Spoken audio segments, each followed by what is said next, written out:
how to update your Samsung Galaxy S24 series to One UI 7.0 fast.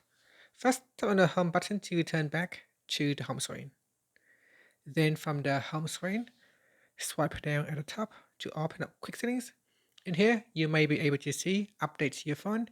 If you see this message, you can tap on it to begin the download. Otherwise, you can swipe down at the top and then tap on settings.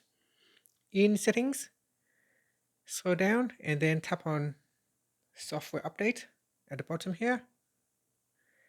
Then tap on download and install, and then tap on download, and that's it. Now it is downloading and getting ready to install on the device.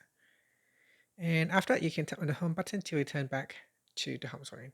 Now just wait for the download to finish. After, you will be able to proceed with the installation of the software.